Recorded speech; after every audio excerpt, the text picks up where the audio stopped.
paradoxalement, avant d'aller à la pêche, il faut prendre du poisson. 1 heure et quelques kilomètres plus tard, c'est enfin l'arrivée à l'une des nombreuses cales de mise à l'eau. Il est grand temps de se réveiller, le jour se lève dans les brumes de la Tchafalaya.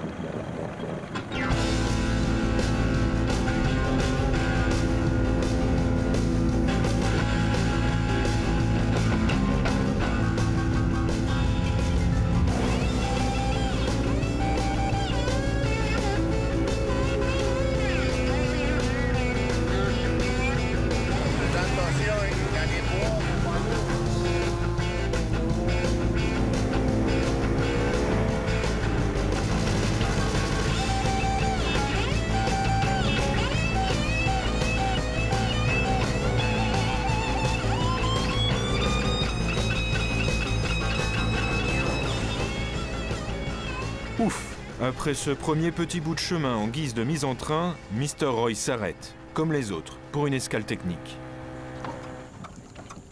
Quand on passe sur des bouts de bois, avec ça, ça ne touche pas le moteur. Mais c'est pourquoi faire pour aller dans des eaux spéciales? C'est pour toutes ces zones là-bas où il y a des nénuphars. On passe mieux, le moteur ne se prend pas dans les troncs qui flottent.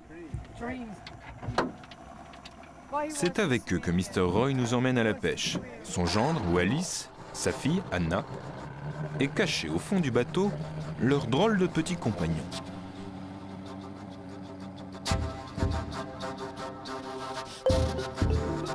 Ils sont pêcheurs professionnels dans l'Atchafalaya.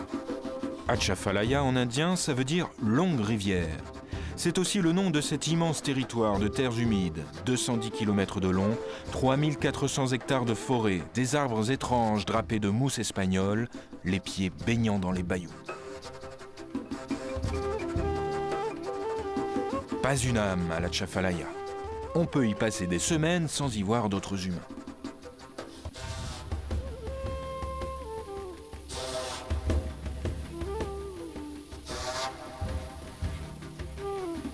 Il faut être amateur de nature pure et dure pour s'installer, comme la famille de Mr. Roy, une petite résidence secondaire flottante, au milieu des bêtes farouches, comme on appelle ici les bêtes sauvages. Ça vient, ça passe des semaines ici, tranquille. Ça mange les oiseaux farouches et le poisson. Chevreuil, et t'as les chevreuils. Il y a des lapins, il y en a d'autres, il y a des daims, il y a des ours. Là, dans les bassières, comme ici, c'est plutôt des bétails. Il y a un tas de mangeurs d'écrevisses. T'as les loutres, t'as les blettes, t'as les... t'as le poisson. Le poisson feed, c'est des écrevisses, un tas. T'as les gros becs, les becs roches, les hiboux. Les hiboux mangent écrevisses. Le poisson aussi, ça fait... Les écrevisses, c'est un tas de mangeurs. Oiseaux, grenouilles, serpents, castors, alligators et autres ratons laveurs, tous consommateurs, comme nos amis pêcheurs.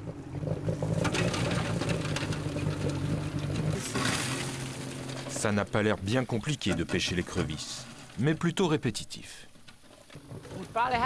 On en relèvera à peu près 300 aujourd'hui.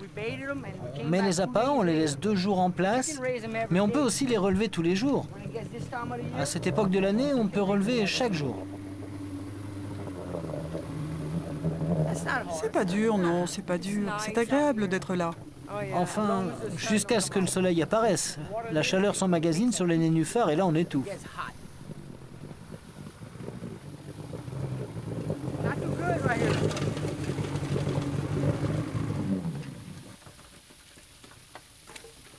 Si on les manipule vite, elles ne vous pincent pas. C'est quand on va lentement qu'elles vous mordent. Mais c'est la saison, là? C'est bon en ce moment, oui. C'est là qu'on fait de l'argent, vers la fin, quand l'eau descend. Plus l'eau baisse et plus il y a d'écrevisses.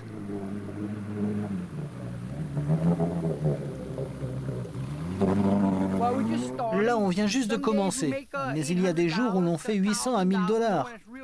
Un bon jour, on rapporte à peu près 40 ans de sacs, on se fait dans les 1000 $ la journée. C'est pas tous les jours comme ça, mais quand c'est bon, tu peux te faire ça tous les jours, faire de l'argent. Et il y a des jours sans rien? Oh non, on attrape toujours des écrevisses.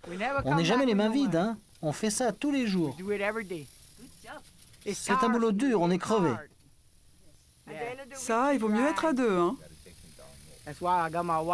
C'est pour ça que j'emmène ma femme. Elle vient m'aider. C'est une bonne travailleuse.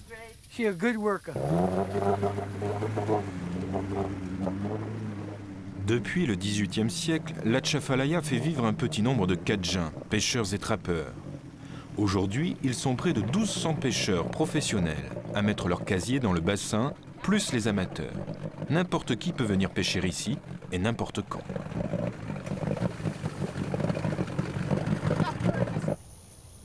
À quelques kilomètres de là, Jay Youner dirige à l'université de Lafayette l'association internationale d'astacologie qui, comme chacun sait, est la science des écrevisses.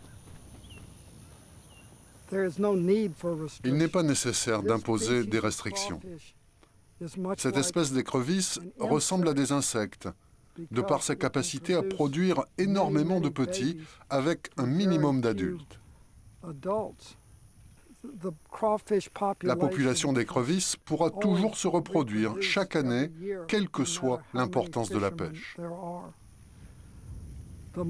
Il n'y a que le marché qui limite le pêcheur. Jusqu'aux années 60, l'écrevisse est un produit méprisé. C'est la nourriture du pauvre. Et puis, on la découvre. Le petit crustacé devient un mets réputé et aujourd'hui, c'est l'emblème de la culture cadjin. On en trouve partout, en gadgets, sur les t-shirts et surtout dans les assiettes. À l'étouffée, en bisque ou à la sauce piquante, c'est la spécialité du Sud, le must de la Louisiane.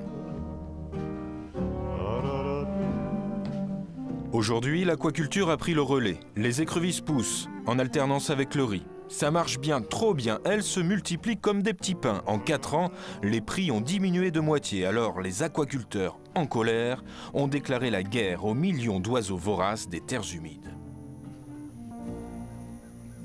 Ils peuvent en manger chacun jusqu'à un demi-kilo par jour. Ça fait beaucoup.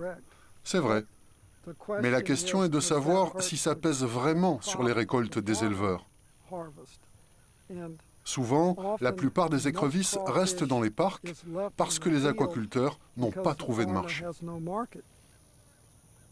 Pourtant, la demande augmente régulièrement, que ce soit pour les écrevisses d'aquaculture, vendues décortiquées, ou surtout pour celles de l'Atchafalaya, plus grosses et livrées vivantes. Pas de souci pour les gourmands, tous les appétits, volatiles et bipèdes, n'en viendront pas à bout. Elles existent depuis l'époque des dinosaures. Ça montre l'efficacité de leur mode de reproduction. Alors on ne risque pas de manger toutes les écrevisses de Louisiane. Non, j'ai bien peur que les humains aient disparu longtemps avant les écrevisses.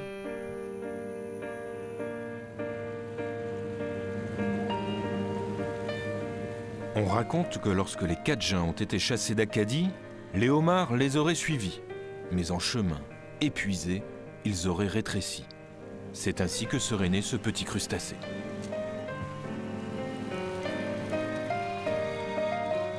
Quand ils vont à l'Atchafalaya, les pêcheurs d'écrevisses disent qu'ils vont au bois.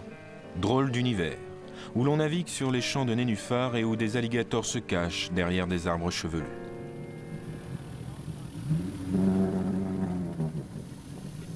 Ça n'a pas l'air très facile de naviguer là-dedans.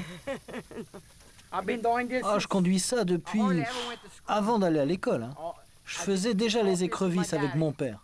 J'ai toujours fait ça, même avant d'aller à l'école. Je crois que j'ai poussé dans un champ vert. Et vous n'êtes jamais perdu? Non, je me perds jamais. Moi, si. Hein. Je connais cet endroit mieux que mon chemin en ville. Je m'y retrouve mieux que dans les rues. Et vous n'avez jamais peur dans un tel paysage? Jamais. C'est agréable, paisible. C'est vraiment agréable. Et il n'y a pas des petites créatures magiques qui se cachent par ici? Oh, je n'en ai jamais rencontré. Et toi, Wallis, t'as déjà rencontré quelqu'un de magique par ici? Pas encore. Au fait, il est tellement sage, le troisième compagnon, dans le fond du bateau, qu'il a bien mérité une petite récré entre deux casiers. Lui, c'est Gil. Encore un mangeur d'écrevisses, un ragondin apprivoisé, trouvé bébé dans les marais.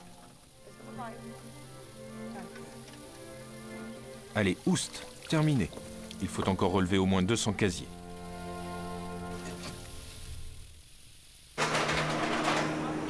« 17 heures, la journée a été longue et Wallis et Anna sont enfin de retour à terre.